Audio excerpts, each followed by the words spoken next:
The other point of what you said there about your home that I want to get into, we briefly touched on this before, is the idea of EMF and reducing your electromagnetic field pollution, how much you're influenced by your Wi-Fi, 5G, all these signals that are ripping through our bodies that we don't even see or do anymore.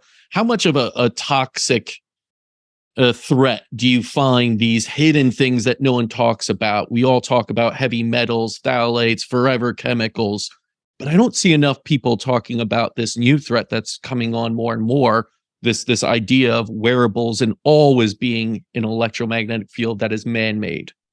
Yeah. So, I mean, I think like mold, obviously mercury amalgam fillings, like those are things that will just move the needle fast in your life, right? If you're living in toxic heavy, if you have mercury in your mouth, which please go to someone like you, get it out. You need to have that walkthrough properly.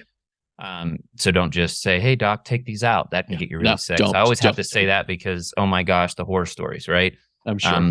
You have a lot of work on your hands, someone who had their mercury amalgams drilled out improperly. But dentists are coming online with that and they're doing a good job. So those big things, you live in a moldy home for a month, especially if your genetics aren't right, to deal with the mycotoxin or the biotoxin that the mold produces.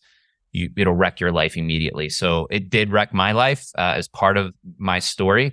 So I definitely have these things in place, and it's not perfect. I still get water leaks, but I don't say, you have to address it immediately. You have to dry it out.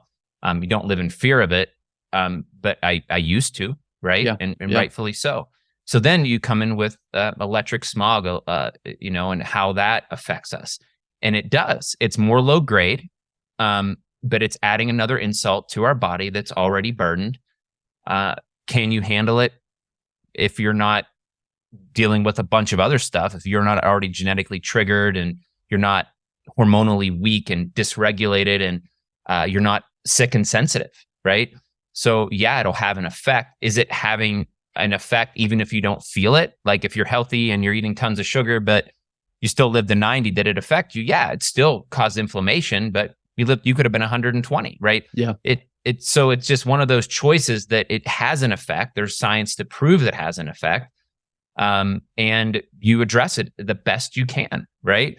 And what the ones that do have the science that affect your sleep and can, are the magnetic fields and the electric fields. Mm-hmm. Those are the ones that have the most research because electricians and regulations, and there is actually regulations for this stuff because they know that those fields, magnetic and electric, both have an effect on the biology of the body and those installing it, right? Especially in industry. And so if they know it, right? Europe knows it. They have a different frequency, right? Yeah. On their volts. What is it? Ours runs on a 20 volt, or I can't remember. Theirs is different, but which is more in line with our biology. Yeah. And so we know this stuff, but again, it's fatal convenience, right? You can't rewire the world and rewire every home. It's impossible. Look what happened with the asbestos, right? Mm-hmm. Look what would happen with mercury amalgam fillings, like saying that's bad, right? So we avoid some of these big issues, but we're going to come to grips with it eventually because it's going to have an effect and people are going to become aware. You can only sweep so much dirt under the rug before it becomes a huge lump.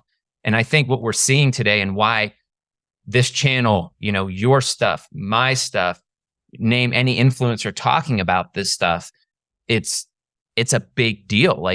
And people are doing it inaccurately, accurately, no matter what. People are hungry because they're like, okay, I don't trust this. I don't trust the government anymore. Like I've said on other podcasts, people are pissed. Like they're wide awake. They're like, you lied to me way too many times. Like, shame on me once, shame on me twice, but I'm no freaking idiot. Like I want some answers, which people will take advantage of, right? Online to do their thing. But this is all adding up to be quite a mess, right? In our bodies.